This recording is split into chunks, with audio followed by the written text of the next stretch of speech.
안녕하세요. 도시열반의 슈퍼해머입니다. 이번 도시열반 65강은 64강에 연결해서 이 자신감에 대해서 고찰을 하는 시간 한번 가져보겠습니다.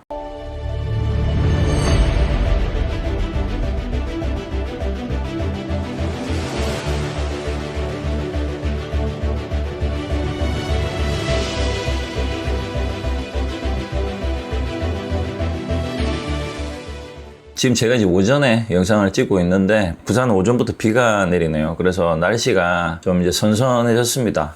일단 계절도 이제 바뀌고 저도 이제 이렇게 자리 이동을 좀 해봤습니다. 자리 이동을 함으로 해서 분위기 쇄신도 좀 할 겸 기분도 조금 변화시켜 볼 겸 자리를 한번 옮겨봤습니다. 자, 여기서 한 가지 팁을 드리자면은 뭔가 장소가 이동되거나 뭔가 했던 그 반복된 패턴의 어떤 환경들을 조금씩 변화시키는 것도 하나의 방법입니다. 그래서 책상을 이동한다든지 내가 어떤 항상 다니던 길을 좀 이렇게 변화시킨다든지 이렇게 나의 삶 속에서 정말 작게 이렇게 뭔가 소소하게 변화시키는 이런 것들도 상당히 중요한 부분들이거든요. 이런 환경이 변화되면 이 생각이 변화가 되게 돼 있습니다. 어쨌든 이렇게 새로운 또 어떤 기분으로 좀 변화시키고자 또 이렇게 자리 이동을 해봤습니다. 자, 일단 각설하고 64강에 이어서 이 자신감에 대해서 조금 더 이제 구체적으로 들어가서 고찰을 해볼까 합니다. 지난 이제 64강에 어떤 질문자님께서 메일을 주셨다고 설명드렸고, 그 다음에 그 내용에 대해서 이제 개인적인 프라이버시가 중요하기 때문에 너무 개인적인 내용들은 빼고 좀 이제 공론할 수 있는 공감할 수 있는 내용들만 제가 간추려서 이제 읽어드렸죠. 그 내용들을 한 번 더 간추려 보면 자신감이 없고 이게 자존감이 낮은 상태인데 어딜 가면 이렇게 눈치도 보이고, 특히 카페를 가거나 어떤 편의점에 갔을 때 점원들 눈치가 많이 보이고 이런 사람들이 이제 말을 무시하듯이 말을 하면 막 이제 화가 치밀어 오른다 이런 내용이었죠. 그리고 이제 이런 환경에서 나 스스로 이제 약하다는 생각이 지금 일어나고 있고, 어쨌든 이런 약하다고 생각하는 나에게 함부로 대하는 사람을 보면 이제 분노가 치밀어 오르는데, 이제 여기서 더 문제는 이런 화가 이제 제어가 안 돼서 뭔가 사고를 칠 것 같아서 이게 걱정이 된다라는 글이 이제 연결해서 있었습니다. 그래서 마지막에 과연 이런 환경에서 나 자신을 찾을 수 있을까, 변화시킬 수 있을까라는 스스로에 대한 이제 의구심이 들었던 거죠. 자, 어쨌든 지금 말씀드리는 이 압축된 이 내용을 가지고 제가 앞으로 이 다각도로, 정말 다각도로 다양한 관점에서 이제 고찰을 한번 해볼까 합니다. 나 스스로 자신감이 없고 이 자존감이 낮은 상태일 때는 다양한 결핍감들이 일어나고, 그 다음에 열등의식이 동시에 일어납니다. 그래서 자기 결핍감, 비애의식, 열등의식 이런 것들이 감정적으로 일어날 때는 모든 생각이 부정적으로 흘러가게 되어 있습니다. 쉽게 말해서 지금 이런 생각을 하고 있는 이 질문자뿐만이 아니라 많은 분들이 이런 생각을 하고 있는 사람이 있겠지만, 어쨌든 이런 생각을 머금고 있는 자체가 내가 지금 부정적인 상태에 있다라는 뜻으로 보시면 됩니다. 그래서 이런 부정적인 감정이 지속이 되면 사회생활 하는데 문제가 생기는 건 당연한 거겠죠. 그리고 이제 더 나아가서 아까 질문 내용처럼 분노가, 화가 일어납니다. 이 분노가 어디서 치솟냐, 이 분노의 대상이 무엇이냐면 바로 사람이라는 거죠. 그러니까 사람에 대한 분노가 치밀어 이제 오른다라는 거거든요.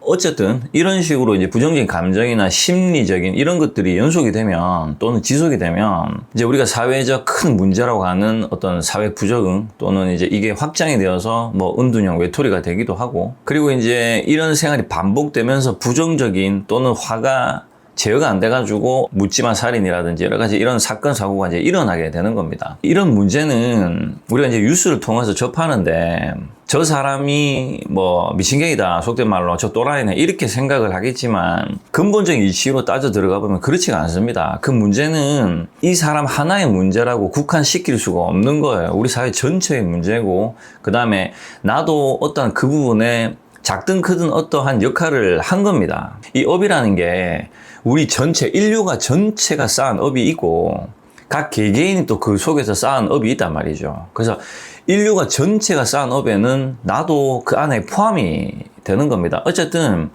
우리가 지금 현재 살아가고 있는 현실 세계의 모든 문제는 나라는 존재가 어떤 식으로든 그 안에 어떤 역할을 했었고 하고 있고 한다라는 개념을 우리는 이해를 해야 된다라는 거죠. 무조건 뭐 저 사람 문제다, 뭐 저 사람 문제다 이렇게 100%남 탓으로 돌릴 수 있는 구조가 아니다라는 거죠. 어쨌든 이렇게 뭐 부정적이든 뭐 은둔형 외톨이가 되든 뭐 자신감과 자존감이 결여되든 어떤 식으로든 이 모든 문제의 근본적인 시작은 자기 스스로에 대한 올바른 믿음을 형성시키지 못해서 일어나는 문제라고 보시면 됩니다. 그러니까 다시 말해서 나 자신에 대한 불신이 이제 일어나는 어떤 과정이라고 이제 봐야 되는 거죠. 그래서 이제 이렇게 질문자님 같은 상황을 겪고 있는 사람들은 상황이 어떠냐면 저는 이제 이런 상황을 잘 알거든요. 제가 실질적으로 겪어봤기 때문에 말씀드렸다시피 누구보다 공감을 합니다. 그리고 그 상황에서 벗어나왔기 때문에 공감도 하지만 방법론도 알고 있다라는 거죠. 어쨌든 이렇게 질문자님 같은 상황이 되면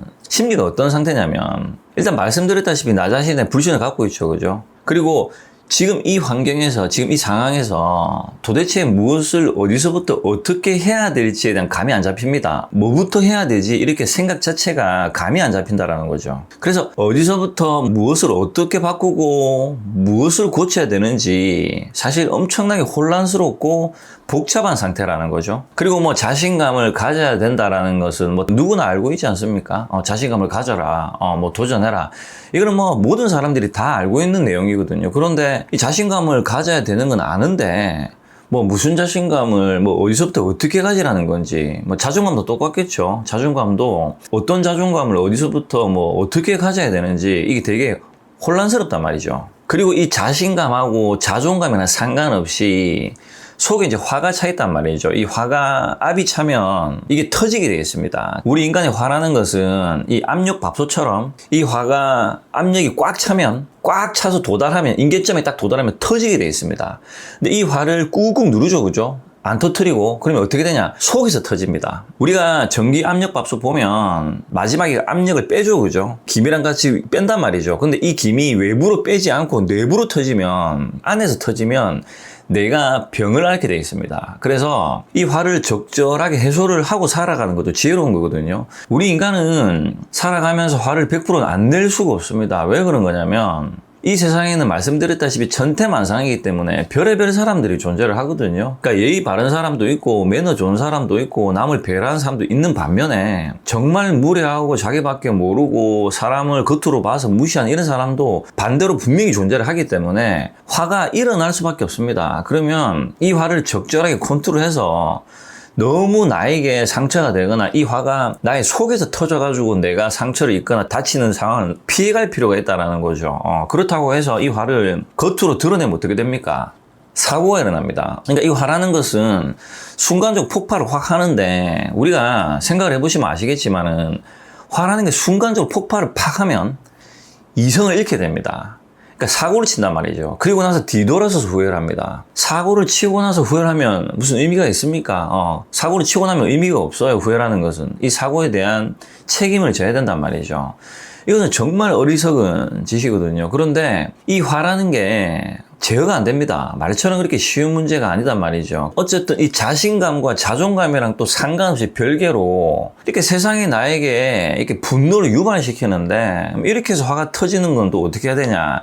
이건 또 약간 별개의 문제라는 거죠. 그래서 뭐 자신감, 뭐 자존감, 화는 어떻게 해야 되는지 이런 것들을 좀 다각도로 전방위적으로 고찰을 해볼 필요가 있겠죠. 자, 그리고 이제 가장 여기서 이제 문제가 뭐냐면 이런 질문자님의 상황에 어떤 처해져 있는 사람들은 공통된 특징이 어떤 게 있냐면 이 세상을 삐딱하게 바라보는 부정적인 지금 감정이 많은 부분을 차지하고 있다는 겁니다. 이것이 가장 시급한 문제거든요. 그러니까 내가 이 세상을 이렇게 부정적인 감정을 일으켜서 삐딱하게 바라보면 뭐를 해도 올바르게 할 수가 없습니다. 무엇을 받아들여도 부정적으로 받아들일 겁니다. 64강 내용을 이렇게 좀 냉정하게 좀 짧게 말씀을 드렸는데 분명히 그 내용 안에 기분 나쁜 내용이 있을 거예요. 어떤 사람이 들었을 때. 그런데 이것을 기분 나쁘게 듣는다라는 것은 내가 지금 부정적인 감정이 많이 올라오고 있다라는 것을 의미하거든요. 그래서 자신감과 자존감을 갖기 전에 또는 뭔가를 공부하기 전에 이런 삐딱한 나의 심지죠, 심리. 이것부터 바로 좀 교정을 해야 됩니다. 이게 어떻게 보면 가장 우선시되는 문제거든요. 우리가 첫 단추를 잘 끼워야 된다 하지 않습니까? 그래서 이 삐딱한 것을 어떻게 교정을 해야 되냐면 진리로 교정을 해야 됩니다. 근본적인 진리 이치를 통찰해서 이해를 해야 일단 이게 교정이 되거든요. 그리고 나서 뭐 자신감을 가지든 뭐 자존감을 가지든 그 다음은 이제 어떤 노력이 들어가는 거죠. 노력은 내가 이 노력을 왜 해야 되지라는 이 이해가 먼저 시작이 되어야 된다는 거죠. 이해 없이 노력은 불가능합니다. 그냥 밑도 끝도 없이 자존감을 가져라, 뭐 도전을 해라, 이게 이유가 없단 말이죠. 왜 내가 도전을 해야 되는데, 왜 내가 자신감을 가져야 되는데, 이렇게 이유가 없습니다.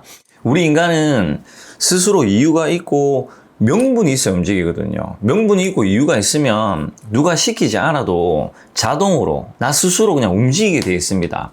스스로 움직인다라는 거죠. 그래서 뭔가를 억지로 하는 것은 반드시 그에 따른 저항값이 생기게 되어 있고 반항이 일어나게 되어 있습니다. 그래서 우리는 뭐 이게 깨달음이 됐든 뭐가 됐든 이게 스스로 일어나게 하는 게 중요한 거지, 뭔가를 억지로 하는 것은 나중에 문제를 일으킬 수 있는 확률이 높아진다라는 거죠. 그래서 모든 부분의 근본적인 이치죠. 이 근본적인 이치를 다른 말로 진리라고 하는 겁니다. 진리 차원에서 모든 것을 풀어서 해석을 해서 일단은 이해를 해야 된다라는 거죠. 이해를 하고 나서 그 다음에 무엇을 어떻게 할 것인가라는 그 다음 넥스트가 이제 일어난다라는 겁니다. 자, 그래서 이제 다시 돌아와서 이제 이런 어떤 부정적인 감정이 일어나거나 여러 가지 열악한 환경에서 내가 벗어나기 위해서는 그 무엇보다 중요한 것이 이제 근본적인 진리에 대한 이치에 대한 이해도 중요하겠지만 어쨌든 그 다음으로 가장 중요한 것이 바로 자신감이거든요. 나 스스로에 대한 믿음입니다. 이것이 가장 중요합니다. 이 마음을 일단 가진 다음에 그 다음에 이제 진행을 하는 겁니다. 믿음을 가지고 시작을 한다라는 거죠. 믿음이 없이는 아무것도 할 수가 없거든요. 그래서 이번 65강은 서론이 좀 길었죠. 좀 전방위적으로 얘기를 해야 되니까. 이번 65강은 이 자신감에 대해서 이제 고찰을 시작을 해볼 건데, 이번 시간에는 이 자신감에 대해서 근본적인 이치에 대해서 좀 통찰을 해볼까 합니다. 그리고 다음 시간에 뭐 이 자신감에 대해서 좀 현실적으로, 좀 실리적으로 뭐 자신감을 어떻게 일으킬 수 있는지, 갖출 수 있는지, 뭐 자신감의 특징이라든지 이런 것들에 대해서 고찰을 하고, 어쨌든 이번 시간에는 이 자신감에 대한 근본적인 진리 차원에서 이치를 통찰을 한번 해보겠습니다.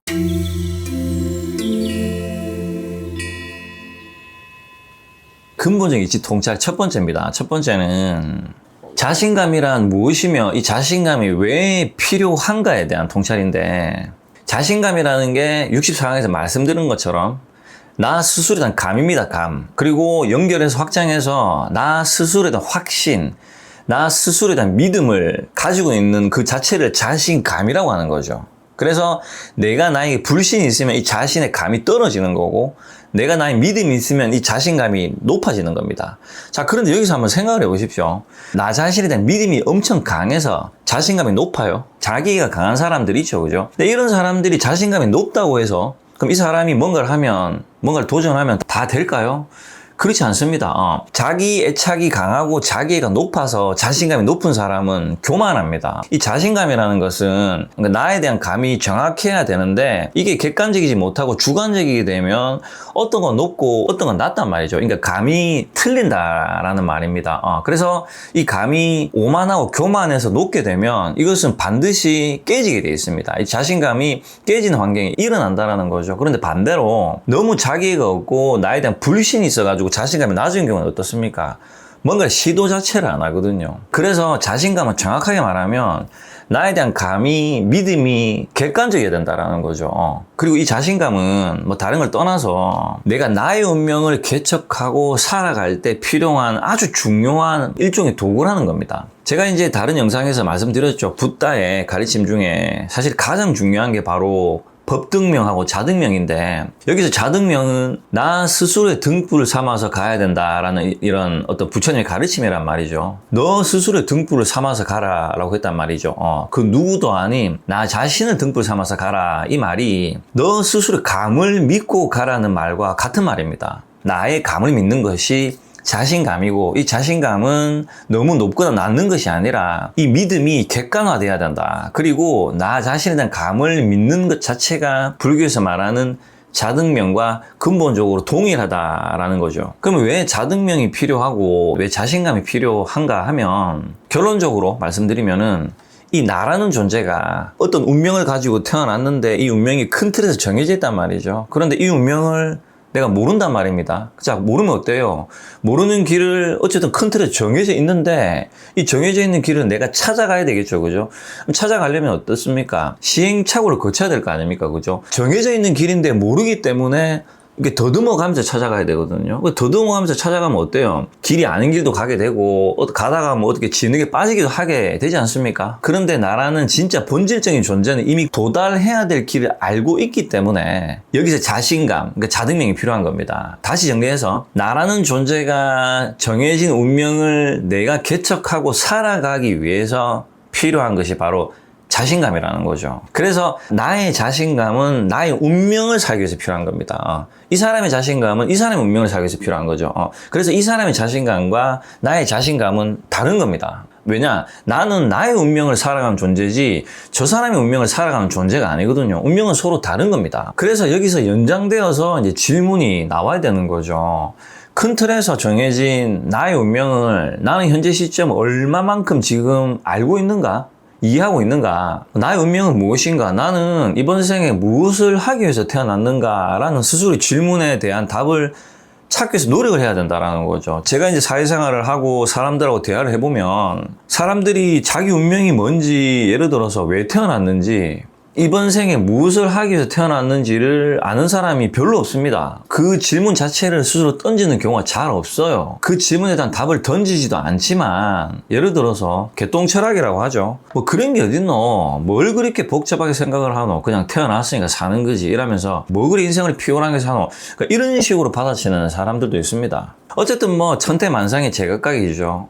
어쨌든 우리는 나라는 존재, 그러니까 나의 운명을 알고 찾아가야 됩니다. 불교란 종교의 핵심이 그렇지 않습니까? 내가 왜 태어났는지, 내가 무엇 때문에 이번 생에 이렇게 고통을 받는지 그 결과에 대한 원인을 찾아가는 종교거든요. 불교라는 종교가. 그래서 이런 스스로에 대한 답을 찾기 위해서 나라는 존재가 이 환경을, 인과 연이 만나서 일어난 이 환경을 내가 지금 경험하면서 겪어가면서 나아가고 있는 거죠. 그래서 이 환경을 겪고 나아갈 때 필요한 것이 바로 이 자신감이고, 나의 운명에 대한 답은 그 누구도 아닌 이 나 자신이 찾아야 된다는 거죠. 내 인생의 답은 그 누구도 대신해 줄 수가 없습니다. 그래서 이 말을 불교의 경전에 붓다의 가르침을 정리해서 줄여서 뭐라고 얘기를 하냐면, 남의 업은 그 누구도 대신할 수 없다라고 딱 결론 지어서 얘기를 한 겁니다.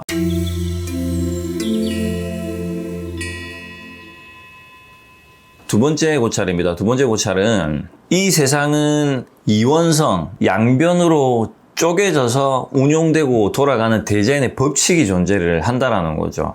자, 우리가 살아가는 이 세상을 뭐 불교에서는 속세라고도 하고, 뭐 지상계, 뭐 3차원, 물질계, 뭐 다양한 방식으로 표현을 합니다. 어쨌든 표현을 하는데, 이 표현을 하는 방식이 어쨌든 중요한 건 아닙니다. 어쨌든 여기는 여기만의 법칙이라는 게 존재를 합니다. 이것을 제가 이제 대자연의 법칙이라고 표현을 하죠. 뭐 대자연의 법칙, 뭐 우주의 법칙 다 동일한 겁니다. 문장이나 단어는 중요한 게 아닙니다. 어떤 단어를 쓰고 표현하는 건 중요한 게 아니에요. 근본적 이치를 이해하는 게 중요하고 그것을 꿰뚫는 게 중요한 거지. 뭐 이것을 대자연이라고 한다, 이것을 뭐 우주라고 한다, 뭐 이것을 신이라고 표현한다, 이런 단어는 결코 중요한 게 아닙니다. 우리 인간은 어떤 것들을 언어화시킵니다. 저건 저거야, 이건 이거야, 이렇게 언어화시키면서 이 언어가 사고 체계를 국한시켜 버립니다. 한계를 딱 그어버린다라는 거죠. 어떤 지식을 전달하기 위해서는 언어가 필요하지만 이 지식을 전달하기 위해서 언어를 쓰다 보면 우리가 이 언어에 갇혀버린다라는 거죠. 이 개념을 잘 알고 이해를 하셔야 된다라는 거죠. 자, 어쨌든 넘어가서, 자, 여기는 대자연의 법칙이 존재를 하는데 양변으로 존재를 합니다. 모든 구조에는 서로 양변으로 딱 존재를 해서 맞물려서 돌아갑니다. 이것을 불교에서 연기법이라 하는 겁니다. 모든 존재는 서로 의지를 한다. 그래서 이쪽이 이쪽을 갈대처럼 의지를 해서 쓰러지지 않고 운용된다라는 거죠. 그래서 진리가 뭐냐? 이게 사라지면 저것도 사라진다라는 이치를 가지고 있죠. 자, 이것을 따져볼게요. 가난한 사람이 있기 때문에 부자가 있는 겁니다. 부자가 있기 때문에 가난한 사람이 있는 거죠. 약한 사람이 있기 때문에 강한 사람이 있는 겁니다. 마이너스가 있기 때문에 플러스가 있는 거라는 거죠. 마이너스가 없으면 애시당초 플러스라는 게 존재를 하지 않거든요. 모든 게 양변으로 이원성으로 이렇게 딱 정확하게 맞물려서 쪼개져서 돌아갑니다, 이 세상은. 자, 그러면 이렇게 쪼개진 이 세상에 나라는 존재가 이렇게 딱 태어나죠, 그죠? 딱 태어났는데, 자, 약한 환경에서 태어나기도 하고 강한 환경에서 태어나기도 하죠, 그죠? 가난한 환경에서 태어나기도 하고 부자인 환경에서 태어나기도 합니다. 모든 인간은 반드시 어떤 환경에서 태어나는데 이 양변의 세계에서 한쪽에 치우쳐서 태어난단 말이죠. 자, 그러면 뭐 예를 들어서 부자로 태어나고 강하게 태어나고 뭐 잘생기게 태어나고 이러면은 상관이 뭐 없다고 좀 볼 수 있겠지만은 굳이 만약에 내가 뭐 가난하고 뭐 열악하고 약한 환경에서 태어난다. 그러면 어떻게 됩니까? 일단 살아가는 게 힘들겠죠. 그죠? 고통스럽겠죠. 여기서 어떤 상대적으로 비교당하고 무시당하고 그러면서 뭐 분노가 일어나고 그 다음에 뭐 자기 결핍감이 일어나고 뭐 피해의식이 일어나고 열등의식이 이제 일어난단 말이죠. 여러 가지 심리적인 정신질환들이 이제 복합적으로 늘어나겠죠. 인간은 여기서 강한 집착을 일으킵니다. 자, 여기서 진리 하나를 땡겨서 설명을 드리면, 자, 우리 모든 인간은 왜 윤회를 하냐면 집착 때문에 윤회를 합니다. 그래서 초기 경전을 읽어보면 모든 인간은 욕망의 집착을 내려놓는 수행을 해야 된다. 그래서 뭐 앞뒤 좌우 위아래 뭐 사방팔방에 집착을 내려놔라 이런 말이 나온단 말이죠. 뭐 이게 욕망이 됐든 뭐가 됐든 우리 인간은 집착을 합니다. 그래서 이 집착을 하지 말라라는 개념으로 이 삼법인이라는 게 나오는 겁니다. 영원한 게 없고 모든 것을 변해버리기 때문에 집착을 하면 고통을 받는다. 그렇기 때문에 이 집착을 끊어내야 된다라는 개념으로 이렇게 여러 가지 진리들이 연결해서 나온다라는 거죠. 그래서 모든 인간은 이 집착으로 인해서 윤회를 하는데 이 윤회를 하는 이 과정 안에서 이 집착을 가지고 경험을 하면서 동시에 또 이 집착을 내려놓을 수 있는 환경이 일어난다는 거죠. 이게 바로 인간의 삶이거든요. 자, 이 내용의 근본적 원리를 여기에다가 다시 돌아와서 해석을 해보겠습니다. 약하다라는 생각은 내가 강해지고 싶다라는 집착에서 일어나는 겁니다. 이게 이제 말씀드렸죠. 연기법이라고 서로 물려있다라는 거죠. 내가 약하다라는 생각을 안 하면 내가 강한 것에 대한 집착이 사라지게 되어 있습니다. 그런데 말씀드렸죠. 현실은 그러지는 못하잖아요. 무시당하고 비교로 당하니까 약한 사람이 가만히 있는데 가만히 있을 때는 괜찮은데 무시당하고 비교를 당하니까 강해져야지라는 집착이 이제 일어난다라는 거죠. 그런데 강해져야지라는 집착이 일어나서 강해지죠, 그죠? 그럼 이 강함에는 끝이 없습니다. 더 강해져야지, 더 강해져야지라는 집착이 계속적으로 가속도가 붙어서 일어난다라는 거죠. 어쨌든 인간은 이 속에서 이 집착을 내려놓고 깨달음을 얻을 수 있다는 이치를 가지고 있다는 겁니다. 자, 그래서 이 얘기도 또 발전하면 너무 얘기가 길어지니까 어쨌든 내가 이런 열악한 환경을 내가 선택을 해서 태어나기 때문에 이 태어난 이유를 찾는 게 중요한 거지 약하니까 강해져야 된다. 이런 이분법적 사고는 사실은 지혜로운 생각은 아닙니다. 뭐 부자는 좋은 거고 이렇게 이분법적 사고는 정말 어리석은 생각이고 이것은 우리 인간이 만들어 놓은 논리거든요. 도시열반 채널도 그렇거든요. 자신감, 자존감 이런 것들 뭐 자신감을 가져라. 뭐 도전을 해라. 그리고 자신감에 관련된 어떤 심리적인 어떤 해석은 훨씬 더 심리학적으로 공부한 사람들이 이 세상에는 흘러 넘치거든요. 그런 사람들이 써놓은 책이나 글을 읽으시면 됩니다. 그런데 저는 차이가 뭐냐. 진리 차원에서 해석을 하느냐 안 하느냐의 차이지 자신감을 지식적으로 우리 인간이 가지고 있는 논리적인 차원에서 해석을 하자는 게 아니다라는 거죠. 어쨌든 그런 차원에서 해석을 했을 때 뭐 가난은 잘못된 거고 뭐 부자는 좋은 거고 이렇게 해석이 잘못됐다라는 거죠. 내가 나의 운명을 선택한 것은 내가 가지고 있는 집착을 내려놓고 나의 깨달음을 얻기 위해서 운명을 선택을 했는데 이 운명 안에 내가 일부러 어떤 혹한 환경을 선택을 하거나 또는 내가 어떤 부분에 대해서 집착을 일으키기 때문에 이 환경이 주어진다라는 이치로 우리가 바라봐야 된다는 거죠. 그리고 이제 조금 더 한 단계 나아가서 좀 고차원적인 해석을 해드리자면 우리 이제 영혼이죠. 이 영혼이 의식적으로 성장을 한다라는 것은 이 대자연의 모든 영역을 흡수하고 정복한다라는 개념을 가지고 있습니다. 이 말이 갑자기 좀 이제 뜬금없죠. 이 대자연의 법칙을 온전히 흡수하고 정복을 해야 의식 수준이 높아집니다. 높아져야 이런 이분법적인 이원성 양변에서 벗어나는 거예요. 붓다가 말한 그 열반이라는 개념은 이 이원성의 구조에서 벗어나는 자유로움을 뜻하거든요. 이 이원성의 구조는 유한하다, 무한하지 못하기 때문에 뺑뺑이 돈다면 여기서 뺑뺑이 돌아요. 집착으로 계속 뺑뺑이 돈단 말이죠. 약하게 태어나면 강해지고 싶어서 뺑뺑이 돌고 계속 돌고 돌아요. 돌고 도는 것을 윤회하는 겁니다. 반복하는 거예요, 중생은. 중생은 집착 때문에 계속 뺑뺑이 돈다. 그래서 여기서 깨달아서 벗어나야 된다. 벗어나려면 어떻게 해야 되냐면 이 대전의 법칙을 알아야 되는데 이 대전의 법칙을 다른 말로 진리라 한다. 이거를 뭐라 하냐? 법등명이라 한다. 뭐 이런 식으로 이제 표현을 하는 겁니다. 그냥 표현 방식이 다른 거예요.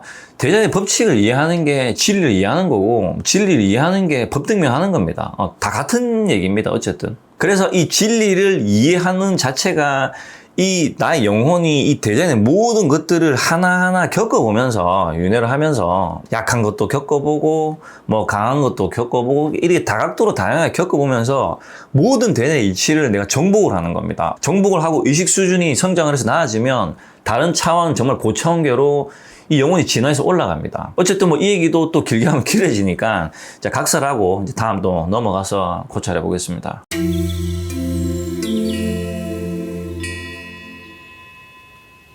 자, 이제 세 번째입니다. 근본적인 이치 고찰 세 번째인데, 자, 우리가 이제 자기 개발서 같은 거 있죠. 성공 개발서 이런 거 읽는단 말이죠. 저도 이 성공에 대한 집착이 강했을 때, 정말 많은 성공 어떤 개발서들을 읽었습니다. 뭐 끌어당김의 법칙, 뭐 사실 끌어당김의 법칙도 성공하고 싶은 사람들이 읽는 내용들입니다. 원래는 이게 종교적인 내용인데 이게 이상하게 변질이 돼가지고 뭐 물질에 대한 걸로 이상하게 국한돼 버렸어요. 뭐 네가 가지고 싶은 물질을 뭐 끌어당겨라 뭐 이런 식으로 이상하게 변질이 돼 버렸습니다. 근데 본질적인 그게 아니에요. 끌어당김은 온전한 믿음에 대한 사랑을 끌어당기라는 거지. 뭐 내가 저 비싼 집에 살고 싶은데 뭐 저걸 끌어당겨라 그런 내용이 아닙니다. 이것도. 자, 어쨌든 저도 이 성공에 대한 집착이 어마어마했거든요. 그때 이제 정말 많은 성공 개발서를 읽었습니다. 뭐 삼성 이건희 회장, 뭐 정주영 회장, 기타 등등 이렇게 본인이 이렇게 뭔가를 노력해서 성공한 사람들 글을 정말 많이 읽었는데 어쨌든 이 책들을 막 수십 수백 번 이렇게 읽다 보면 나중에는 좀 식상해집니다. 왜냐면은 다 공통적이거든요. 어떤 환경에서 태어났는데 이 환경이 뭐 열악하다든지 환경에서 내가 이것을 극복하기 위해서 뭔가를 노력해가지고 나는 이 부분을 뭐 성공을 했다. 이 내용입니다. 스토리가 다 비슷해요. 전부 다 비슷해요. 어떤 역경을 딛고 일어났다. 그래서 뭐 실패를 두려워하지 마라. 이제 정주영 회장의 자서전 책이 있는데 책 제목이 시련은 있어도 실패는 없다. 뭐 이게 제목입니다. 책 제목이. 그러니까 실패라는 건 없는 거예요. 그냥 나의 입장에서는 내가 넘어진다라고 생각을 하는 거지 이것은 그러니까 훌훌 털고 뭐 일어나면 된다. 이런 개념을 가지고 있는 거예요. 그래서 대부분이 뭐 스스로의 어떠한 부분을 그러니까 시행착오를 겪으면서 본인이 집착을 일으켰던 거에 뭔가 도달을 했다. 이제 이 내용이 전부입니다. 성공이라는 것은. 그래서 돈을 많이 벌었다. 뭐 부자가 되었다. 뭐 이런 내용도 있고 그 다음에 나는 원체 육체적으로 나약했는데 이 나약함이 싫어서 엄청나게 노력을 해서 엄청나게 강인한 사람이 되었다. 뭐 이런 겁니다. 예를 들어서 터미네이터 있죠. 아놀드 슈왈츠제네거 이런 사람들은 옛날에 되게 깡말랐었거든요. 그런데 그런 사람들이 운동을 해가지고 덩치가 어마어마하게 커졌잖아요. 그죠? 그래서 뭐 별명이 터미네이터지 않습니까? 약한 존재에서 강한 존재로 거듭난 거죠. 그죠? 자, 이 논리들은 뭐냐면 모든 인간은 자기가 가진 결점에 대한 집착이 일어나고 이 집착을 노력을 어마어마해가지고 여기 도달했다는 내용입니다. 그래서 나도 이렇게 해봤으니까 이 글을 읽는 너희들도 되니까 너희들도 그렇게 해라 라는 내용이죠. 자, 여기서 우리가 이치를 정확히 따져야 되는 게 뭐냐면 우리가 책을 읽죠. 그죠? 뭐 위인전을 읽고 뭐 성공 개발서를 읽죠. 그죠? 자, 읽는데 이 사람의 생각을 우리가 배우려고 하지만 책이라는 것은 이 사람의 삶입니다. 내 삶이 아니에요. 그냥 참고하는 거예요. 아, 이 사람은 이렇게 살았구나? 저 사람은 저렇게 살았네. 이렇게 참고를 하는 거예요. 여기서 중요한 게 뭐냐? 다양한 사람들의 어떤 책과 삶을 공부하면서 그럼 나는 어떻게 살 것인가? 나는 나의 운명을 어떻게 개척할 것인가? 나는 무엇에 대한 집착을 도전할 것인가? 일어나야 된다라는 거죠. 타인에 대한 것들을 내가 닮을 필요가 없어요. 이게 주체적인 삶이거든요. 책을 읽는 것은 남의 생각을 그냥 들여다보는 거지 남의 생각하고 나의 생각은 달라요. 왜냐? 운명이 다르거든요. 운명이. 예를 들어서 스티브 잡스 같은 경우에도 자서전 읽어보면 뭐 실리콘밸리에서 살았는데 뭐 근처에 뭐 제록스 같은 기업들이 있었고 학교에서 견학을 가면 제록스 같은 데 갑니다. 그리고 천재 개발자, 태어날 때부터 천재 개발자가 가장 친한 친구였어요. 그래서 스티브 잡스가 뭔가를 아이디어를 내면 그 이제 워즈니악이라는 천재 개발자가 그 옆에서 개발해버려요. 인연이죠, 그죠? 그래서 나중에 아이폰이라는 걸 개발해서 혁신을 일으킨단 말이죠. 스티브 잡스라는 사람은 워즈니악이라는 천재 개발자가 없으면은 불가능했을 거예요, 혁신이. 그러면 이게 누구나 가능한 겁니까? 태어날 때 뭐 천재 개발자가 친구로 있는 경우가 확률이 몇 프로나 될까요?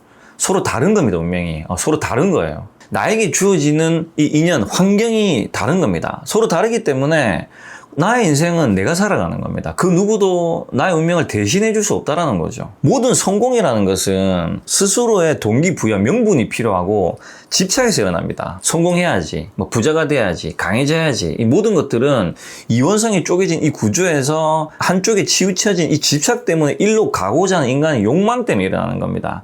이게 근본적인 원리거든요. 모든 사람이 성공할 수 없습니다. 구조가 그래요. 모든 사람이 똑같이 노력해도 똑같이 도달을 못해요. 왜냐? 성공이라는 것은 반드시 1등이라는 게 존재를 하거든요. 1등은 여러 사람이 하는 게 아닙니다. 한 명이 하는 겁니다. 한 명이. 그럼 한 명이 1등 하면 어때요? 2등, 3등, 4등, 5등, 6등 꼴찌까지 있단 말이죠. 상대적이단 말이죠. 1등이 있으면 반드시 꼴찌가 있는 거예요. 그래서 이런 구조로 저 사람도 저렇게 성공했으니까 나도 이렇게 성공해야지. 이것은 남의 삶을 내가 따라하는 거예요.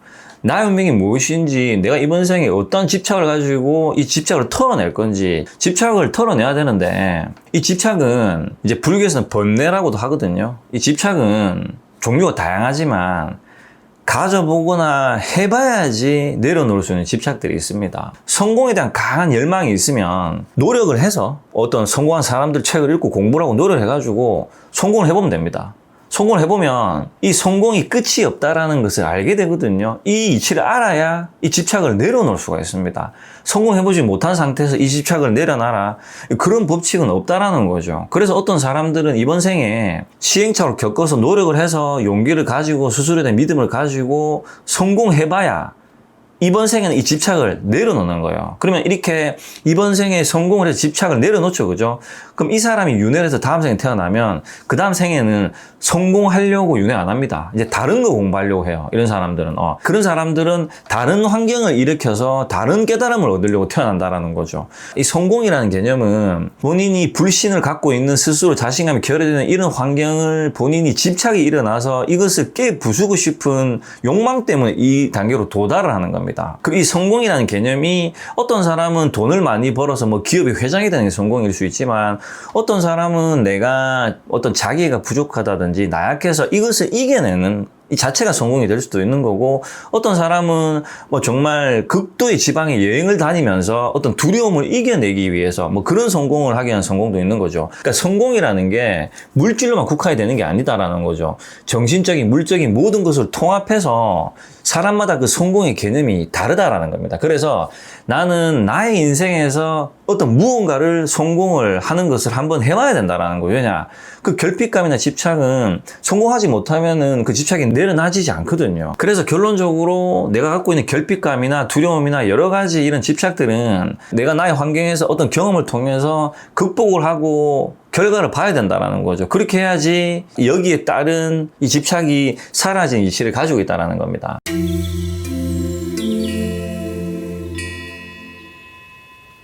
자, 그리고 이제 네 번째입니다. 네 번째는 이제 64강 질문에서 마지막에 나왔던 글인데 어디 카페 가거나 뭐 편의점에 가서 물건을 살 적에 여기 일하는 점원이, 아르바이트생이 나를 무시할까봐 또는 사람들이 나를 쳐다보는 게 이게 좀 이렇게 눈치가 많이 보이고 두렵다. 어쨌든 이 점원들이 말을 함부로 하면 화가 치밀어 오르는데 문제는 내가 이런 화가 추스르지 못하고 확 하고 훅 하고 이게 사고를 칠 것 같아서 겁이 난다. 뭐 이런 글이 있었습니다. 제가 이제 64강에서는 안 읽어드렸는데 그래서 이런 것들을 이제 겁이 나서 사고 칠 것 같다라는 문장이 있었죠. 자, 이 부분에 대해서 좀 고찰을 하면 이 세상에는 내 눈에 보이고 내게 들리는 게 전부가 아닙니다. 이 인간은 무지할수록 눈에 보이는 게 전부라 생각을 하거든요. 그래서 우리가 역사책을 보거나 과거로 돌아가 보면 지구가 뭐 예전에는 평평하다. 그래서 배를 타고 끝까지 가보면은 끝이 있을 거다. 뭐 이런 얘기가 있었단 말이죠. 그래서 그때 당시에 지구가 둥글다 했을 때 미친놈이라는 소리 했습니다. 왜 그런 거냐?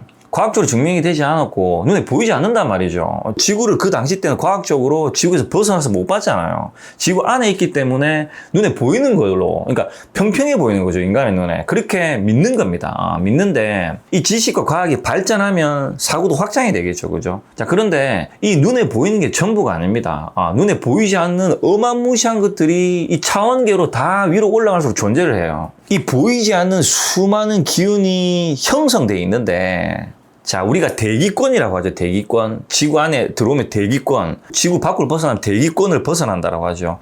이 대기할 때 대기 한자가 큰 대자에 기운기자입니다. 기운기자. 우리가 명상을 한다. 어떤 기운을 가진다. 기를 순환한다. 이 기운할 때 그 기자거든요. 그러니까 대기, 큰 기운이 형성되어 있는 것을 대기라고 합니다. 이 대기. 이 기운이 어떻게 형성되어 있냐면 우리 인간은 어떤 생각을 하고 어떤 사고를 합니다. 이 생각에 얼마만큼 밀도 있게 집중을 하는가에 따라서 이 에너지 기운이 이 기계 형성이 됩니다. 이렇게 좋은 기운, 선한 기운과 나쁜 기운, 악한 기운을 동시에 이렇게 계속 내보냅니다. 뭐 선한 기운은 어떤 뭐 배려하는 감정, 뭐 사랑하는 감정 이런 거죠. 악한 기운은 어떤 겁니까?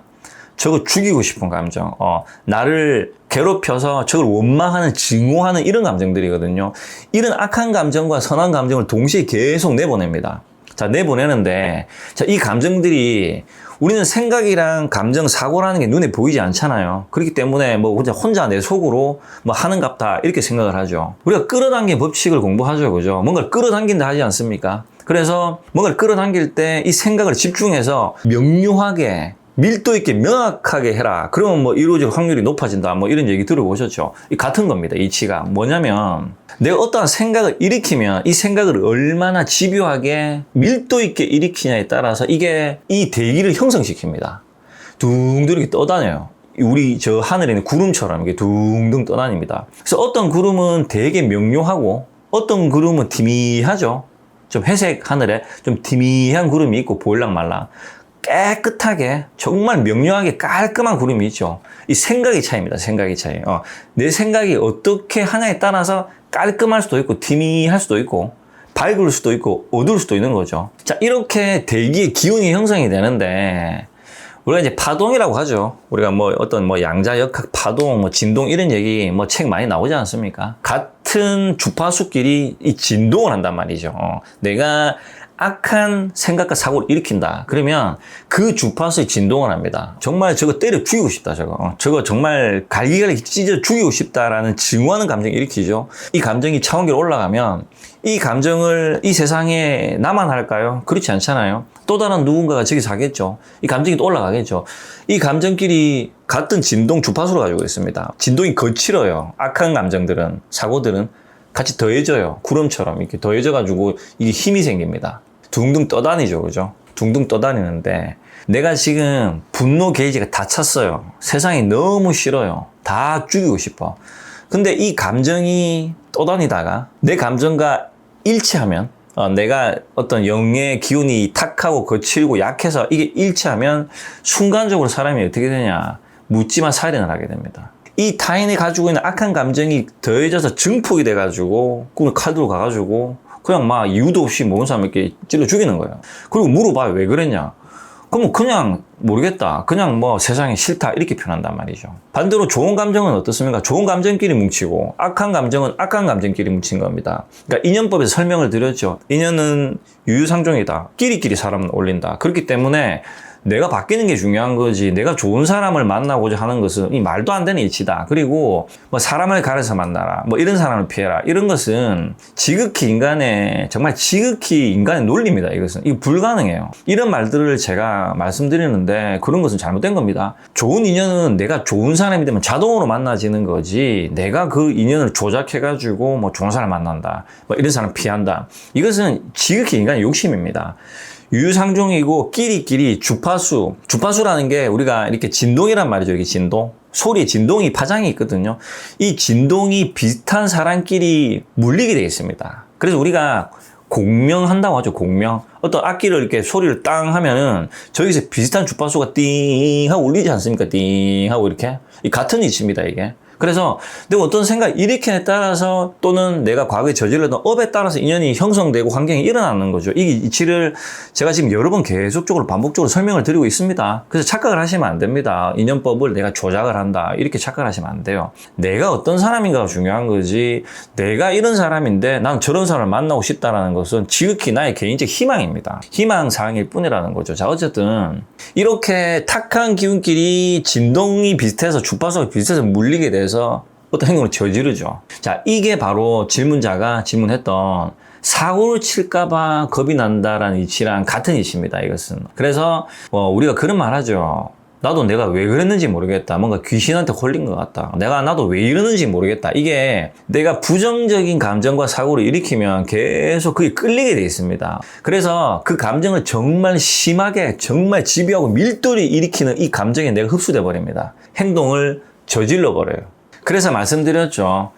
이렇게 질문자님이 궁금해하시는 이 환경에서 가장 첫 번째로 해야 될 게 뭐냐면 이 사고, 생각의 교정이 첫 번째다. 자신감, 자존감은 둘째 치고 교정부터 먼저 해야 된다는 거죠. 내가 지금 부정적인 생각을 일으키고 세상을 나의 프레임으로 삐딱해 보는 이것을 바로 잡아야 됩니다. 이것부터 먼저 해야 된다는 거죠. 이것을 그럼 바로 잡으려면 어떻게 해야 됩니까? 그러려면 또 제가 맨날 며칠을 얘기해야 됩니다. 저도 그랬었거든요. 저도 세상에 불만이 정말 많았단 말이죠. 불신이. 그래서 살고자 하는 희망도 내려놔버리고 정말 매일같이 싸움을 했습니다. 싸움하고 담배 피고 그다음에 몸을 망치는 행위들을 했단 말이죠. 그리고 누가 쳐다보면 왜 쳐다보노? 이렇게 싸웠습니다. 니 왜 쳐다보는데? 이렇게 싸웠단 말이죠. 왜냐? 이 세상에 대한 분노심이 어마어마했거든요. 이 환경을 쉽게 그러면은 뛰어넘었냐? 아닙니다. 정말 긴 시간 동안 정말 지속적으로 정말 반대되는 행위를 계속적으로 해가면서 일로 건너올 수 있었다라는 거죠. 이게 결코 쉬운 문제가 아닙니다. 그래서 나에게 필요한, 나에게 편한, 나에게 맞는 방식의 방편을 만들어서 습관화해서 다양하게 써야 됩니다. 부정적인 생각을 가지고 있는 상태에서, 그러니까 삐딱한 상태에서 어떤 노력을 하고 목표를 세우고 이런 것들은 별로 의미가 없습니다. 시작이 중요하단 말이죠. 그래서 교정을 먼저 해야 됩니다. 그래서 이 부분도 나중에 좀 디테일하게 방법론에 대해서 고찰을 좀 해보겠습니다. 어쨌든 이번 시간에는 근본적인 이치에 대한 통찰이니까 그러니까 근본적으로 이해를 하셔야 된다는 거죠. 근본적으로 이해를 해놔놓고 그 다음에 넥스트로 이렇게 하나하나 따져보자라는 거죠.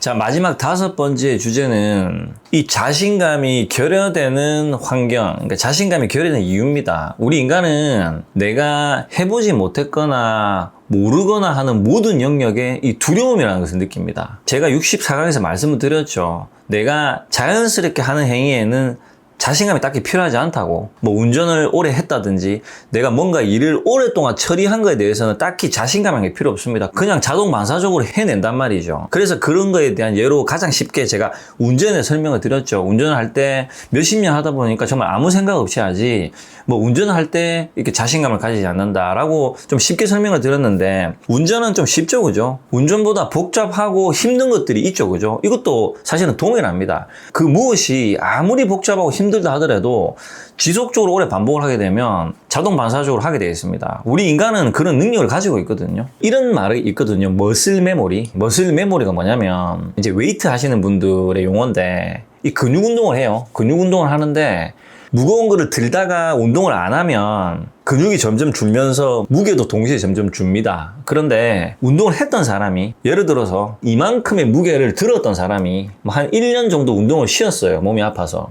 다시 운동을 하면 처음에 이게 안 들려요. 내가 한창 운동을 할 때는 이 무게 들렸는데 다시 하면 안 들려요. 그런데 내 근육이 기억을 해요. 그래서 이 무게를 똑같이 들 수 있는 데까지 걸리는 시간이 운동을 처음 하는 사람보다 훨씬 더 빠르게 금방 들려요. 근육이 조금만 노력을 하면 내가 만들었던 근육까지 금방 생성되는 데 걸리는 시간이 얼마 안 걸려요. 이것을 머슬 메모리를 하거든요. 자, 갑자기 자신감 얘기하는데 갑자기 뭔 소리냐. 우리의 영혼의 의식 수준이라는 것은 한 번 딱 이렇게 형성되어 있으면 이만큼은, 이 라인만큼은 내가 정확하게 해석하고 처리하는 능력이 스스로 일어난다라는 겁니다. 내가 두렵거나 해보지 않은 것들은 낫겠죠, 그죠? 그런데 내가 이것을 극복해본 사람, 이 시련을 이겨내본 사람, 내가 이 두려움을 용기를 내가지고 나의 믿음을 가지고 나아가본 사람은 정확하게 그 라인만큼 정확하게 자동 반사적으로 처리가 된다라는 겁니다. 이런 것들이 누가 하냐? 영혼이 그렇게 하는 겁니다.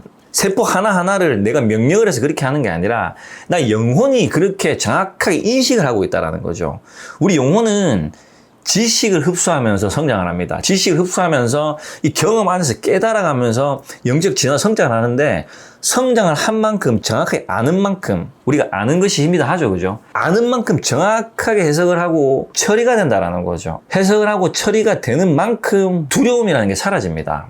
그리고 여기서 중요한 게 뭐냐. 자, 우리가 뭔가를 안 해본 거에 대한 두려움이 있죠. 그죠? 두려움. 내가 이거를 뭔가 해야 될 것 같은데, 내가 이거를 뭐 이렇게 할 수 있을까, 없을까, 막 자신도 없고, 막 괜히 했다가 또 이런 여러 가지 잡생각이 들죠. 그죠? 자, 이게 될지 안 될지는 아무도 모릅니다. 세상 모든 사람들이 너는 안 될 거야, 너는 절대 저거 안 될 거야 라고 하는 거는 그들의 생각입니다. 그들의 생각이지 이것은 팩트나 진실이 아니에요. 예를 들어서 정말 안 될 것 같은 사람이 해가지고 되는 경우가 있고, 정말 누가 봐도 될 것 같은 사람이 했는데 안 되는 경우도 있어요. 이것에 대해서 된다 안 된다라는 것은 해보지 않고 모릅니다. 저는 이것을 실제로 겪어봤거든요. 정말 나하고 안 맞는 것 같은 것들이 막상 해보니까 잘하는 것들이고, 이건 잘한다고 생각을 했는데 해보니까 뭐 안 되는 것들, 이런 것들이 정말 복합적으로 뒤섞여 있습니다. 그래서 해봐야 됩니다. 안 해보면 몰라요. 근데 여기서 자신감이 왜 필요할까요? 다 안 된다 그래요. 내한테 다 안 된다 그래. 나는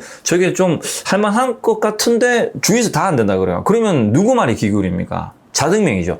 나의 말이 기울이는 겁니다. 나의 말이 귀를 기울여서 가보는 거예요. 그러면 내가 조금 가봐서 되잖아요. 조금 되면 사람들이, 그렇게 반대했던 사람들이 갑자기 옆에 붙어 칭찬합니다. 그러니까 주위의 사람들은 그렇게 나한테 반응을 해요. 그래서 내가 나를 믿을 때는 세상 모든 사람들이 반대를 해도 내가 나의 믿음이 있으면 가는 겁니다. 이것이 천상천하 유아독존이고 이것이 정말 주체성이거든요. 그런데 여기서 남들 말에 귀 기울여가지고 안 된다더라, 그래서 내가 내 믿음을 저버린다, 그러면 여기서 결론을 못 내죠. 저것은 내가 안 되는 거야. 나는 저거에 대한 두려움을 가지고 있었고 가지고 있고 앞으로도 가지고 가는 거죠. 언젠가는 그 두려움을 깨야 됩니다. 그래서 결론적으로 해보지 않고는 아무도 모른다. 해봐야 된다. 잘 되고 못 되고는 해와야 되는 거지, 해보지 않고, 그러니까 시도를 해보지 않고 된다 안 된다라 섣불리 판단하는 것은 어리석은 거고, 그것만큼 나 자신을 부의신하는 것은 없다라는 거죠. 그리고 이제 이 자신감의 결혼은 사실은 정말 중요한 거죠. 정말 중요한 부분인데, 내가 태어난 환경과 그 전생과 전전생을 살면서 겪었던 경험들이, 기억들 때문에 이 탑재돼 버립니다. 그래서 내가 뭐 어떤 것들을 포기했다든지 뭐 못했다든지, 어떤 환경에 태어났는데 아까 말씀드린 것처럼 뭐 열악하게 태어났다든지 비교를 당한다든지, 그래서 열등감이 일어나고, 이런 여러 가지 과거의 기억들이 의식과 무의식에 탑재되면서 자신감이 동시에 결여되어 버리고 자존감이 낮아지는 겁니다. 자신감이 높아져서 자신감을 가지고 뭔가를 처리할 때 자존감도 동시에 높아지거든요. 자존감은 말씀드렸죠. 스스로 일어나는 감정이라고.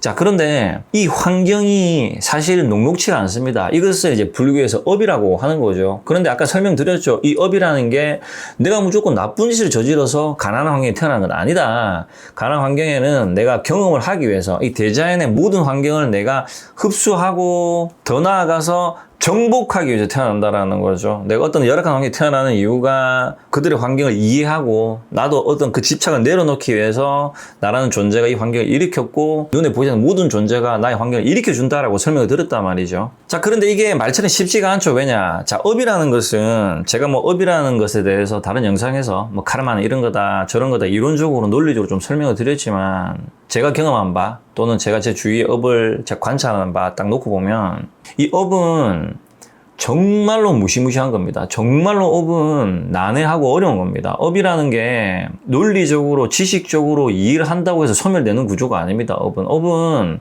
정말로 무의식적으로 일어나기 때문에 정말로 난해하고 어려운 겁니다. 그래서 업이라는 것을 논리적으로 업은 이런 거다, 업은 저런 거다, 뭐 업은 뭐 습관이다, 이렇게 논리적으로 언어로 설명할 수 있지만, 언어로 설명을 하는 거하고 이 업을 내가 소멸하는 거하고는 완전히 정말로 하늘과 땅 차이라는 거죠. 정말 다른 겁니다, 이것은.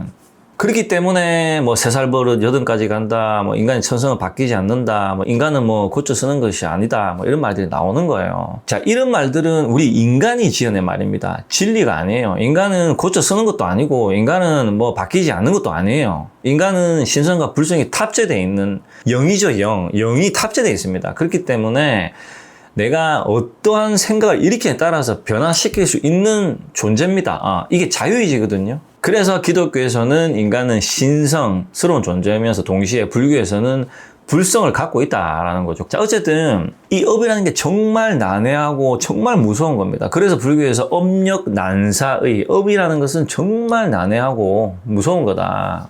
중생은 이 정말 난해하고 무서운 이 업에 지속적으로 반복해서 윤회하는 존재다라는 이제 내용이란 말이죠. 그래서 이 무의식무의식한 무의식적으로 툭툭 올라오는 것들을 이해를 하고 개념적으로 그리고 이거 습관적으로 가져가서 깨야 됩니다. 계속적으로 지속적으로 계속해서 그 나 자신과 싸워야 됩니다. 자, 우리 육신이죠. 육신 몸. 이 몸이 세포로 구성이 되어 있죠. 어떤 과학책이나 어떤 뭐 인체에 관련된 책을 읽어보면 우리 인체 세포가 뭐 30조, 40조 개라고 나오더라고요. 자, 이 세포라는 게 뭡니까? 이 원자로 구성이 되어 있죠, 원자. 요즘에 뭐 양자 역학이라 가지고 뭐 불교랑 과학을 막 접목시켜서 얘기 많이 하지 않습니까? 자, 원자라는 게 이제 요즘에는 AI 잘 되어 있으니까 검색해 보시면은 이제 쪼갤 수 있는 최소 단위를 이제 원자라고 하죠. 그리고 원자 안에 원자 핵이 있고 이 원자 핵 주위로 뭐 전자가 도는데 이 전자는 불규칙하게 돈다. 규칙성이 없다. 뭐 이렇게 얘기하죠. 뭐 이런 어떤 과학적인 얘기를 하려는 게 아니라 이 원자 하나하나가 모여서 세포가 되고 또 이 원자가 모여서 분자가 되고 뭐 이렇죠. 어쨌든 이 원자 하나하나가 살아있는 생명체입니다. 이 하나하나가 소우주고 이게 커지면 대우주고 뭐 그래요, 개념이. 이 하나하나 살아있는 이 세포라는 이 얘네들이 원자라는 얘네들이 하나하나 살아있는 생명체인데 얘네들은 평균적으로 80일 간격으로 생성됐다가 쇠퇴했다가 다시 만들어집니다. 그러니까 세포 하나하나, 원자 하나하나 모든 생명체가 80일 간격으로 모든 세포가 새롭게 태어난다는 거죠. 우리 몸은 계속적으로 새롭게 구성됩니다. 세포라는 게 죽었다 생겼다 죽었다 생겼다 이런 식으로 몸은 이렇게 계속 새로 태어나죠. 자, 그런데 여기에 뭐가 있냐? 이 기억과 무의식만 남아 있습니다. 모든 것들은 바뀌는데 나의 무의식만 딱 자리 잡아가지고 나는 이랬어, 나는 이랬어, 쟤가 나 괴롭혔어, 사람들이 나를 쳐다보는 것 같아, 나를 무시하는 것 같아. 쟤네들이 왜 무시하는 것 같아? 내가 없어 보여서 기분이 안 그래도 나쁜데 열등의식이 있는데 저게 쳐다보니까 더 기분 나빠. 쟤 왜 나를 쳐다보지? 이런 식의 감정을 계속 일으킵니다. 왜 일으키냐? 기억을 들고 있거든요. 어쨌든 이렇게 모든 세포는 계속적으로 새로 태어나는데 우리 인간이 갖고 있는 의식, 그러니까 무의식만 들고 있는 거예요. 이것을 불교에서 인간은 오치온이 쌓인 것을 나라고 자각한다. 그래서 이 나라는 존재, 나는 이랬어, 나는 저랬어 라는 족쇄를 딱 채워가지고 여기서 부정적인 감정을 계속 발산시키죠. 그죠? 자, 그러면 부정적인 감정을 발산시키면 제가 아까 이치 설명드렸죠. 생각과 사고는 비슷한 진동을 하는 주파수끼리 묶인다. 그래서 나의 부정적인 감정을 증폭시킨다라는 거죠. 증폭이 시켜서 인계점에 압이 도달하면 어때요? 뭔가 사고를 쳐야 됩니다. 누군가를 뭐 욕을 하든가, 뭐 두드리 패든가, 정말 속된 말로 죽이든가 이런 극단적인 환경이 일어나게 된다라는 거죠. 자, 이 이치를 정확하게 이해하셔야 됩니다. 이 대자연의 모든 것은 영원한 것이었고 생겼다가 유지했다가 사라진 이치를 가지고 있습니다. 우리 몸도 이 살아있는 하나하나의 원자 세포들이 계속적으로 움직이면서 만들어내고 죽고 만들어내고 죽고를 반복을 합니다. 내가 어떤 생각을 일으키냐에 따라서 이 세포들의 입자들이 거칠어질 수도 있는 거고 그리고 반대로 거칠지 않고 부드러워질 수도 있다라는 거죠. 우리 인간은 이 생각하는 사고에 따라서 일체 유심조라 이 마음에 따라서 환경을 일으키는 존재다. 이 마음이 모든 것을 일으켜내는 존재라는 거죠. 내가 어떠한 생각을 일으키냐에 따라서 모든 환경을 부정적이게도 긍정적이게도 형성시킬 수 있는 무한한 가능성을 가지고 있다는 겁니다. 온전한 믿음으로 온전한 사랑으로 어떤 신의 영역으로 갈 수도 있는 거고 나의 자유의지로 부정적인 기운을 드러내서 악한 존재로도 갈 수 있다는 거죠. 우리 인간은 매 순간 선과 악, 이 양변을 매 순간 감정으로 뿜어내어서 뭐 기독교를 치면 천사를 뿜어낼 수도 있고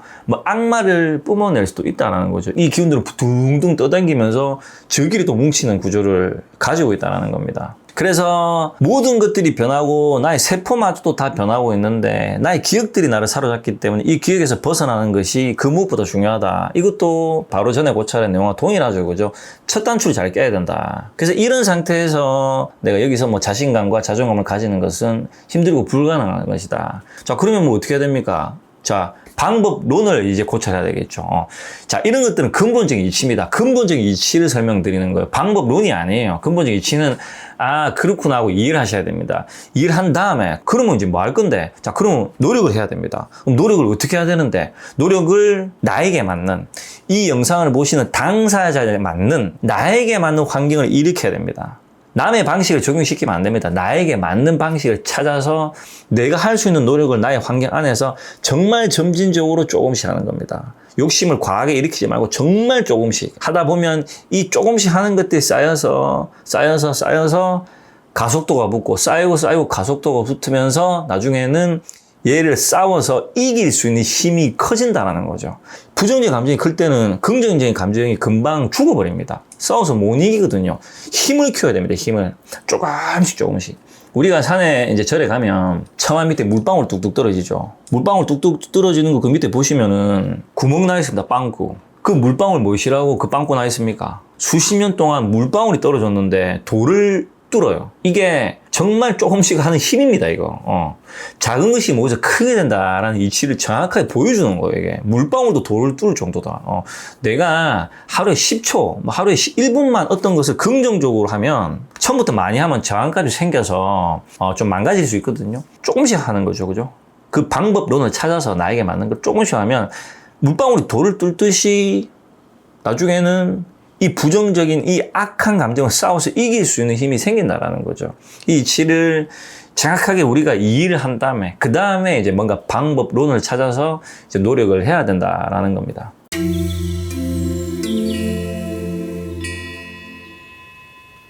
자, 이제 이번 시간에는 제가 이제 그 자신감에 대한 어떤 좀 전방위적으로 좀 근본적인 차원, 그러니까 진리 차원에서 고찰을 했습니다. 자, 이제는 이 자신감이라는 놈이 어떤 특성을 가지고 있는지, 그 다음에 이 자신감을 올리기 위해서는 뭐 어떤 노력을 어떤 식으로 해야 되는지, 그리고 저는 어떤 노력을 해서 여기서 벗어날 수 있는지에 대한 설명을 하고 통찰을 하고 고찰해 봐야 되겠죠.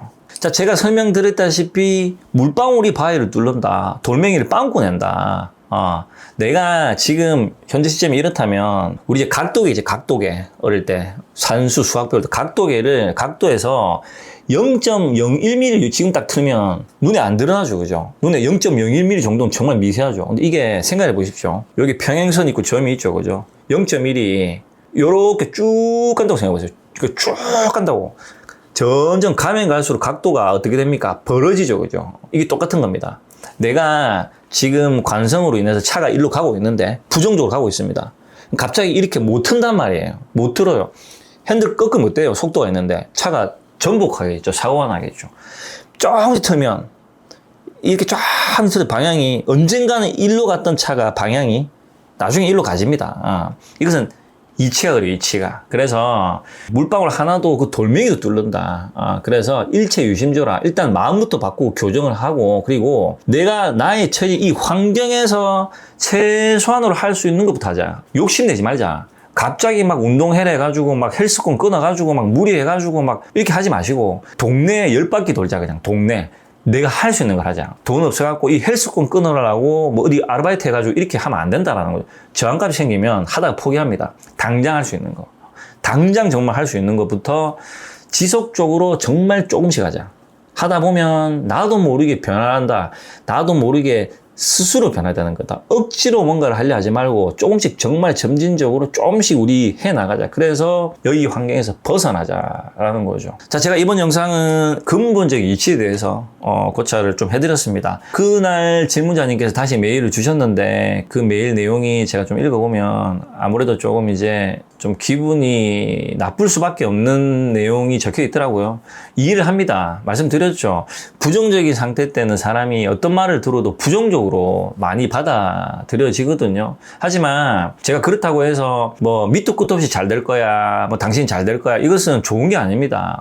냉정히 따져서 뭐가 뭔지를 따져들어서 바꾸는 게 중요한 거지, 당장 밑도 끝도 없이 너는 잘 될 거야 이런 것보다 당장 무엇을 할 수 있는가를 통찰로 고찰해서 그런 부분들을 뭐 이해를 하셔서 그래서 조금씩 변화되는 게 저는 더 중요하다고 생각을 하거든요.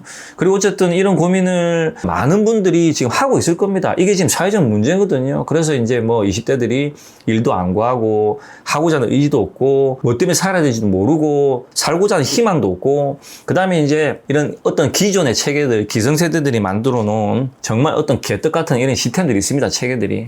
그래서 저는 솔직히 뭐 정치 관련된 거에 뭐 뉴스를 봐서 우리나라가 지금 어떤 식으로 돌아가는지 이렇게 알고는 있지만 전혀 관심 자체를 안 가집니다. 왜냐면 계속 보다 보면 이 우라통 치밀어 가지고 이 스트레스 너무 받아 가지고, 그래서 이제 세상을 알되 세상에 별로 신경을 쓰지 않습니다. 신경 쓰면 스트레스 받거든요. 그래서 아이고 그래, 내 할 일이나 하자. 제 할 일은 그냥 그겁니다. 어떤 제 생계 유지하고 도시개발청 운영해서 이런 환경에서 상처를 받거나 그래서 삶을 포기하고자 하는 사람들에게 방법으로는 제시하는 게 제 역할이죠. 그래서 저도 뭐 뉴스 보고 정치 얘기 들으면 화가 막 치밀어 오릅니다. 오르면 막 진짜 막 뭐 같아요, 기분이. 그런데 뭐 제가 기분이 뭐 같아져서 저한테 좋을 것 없지 않습니까?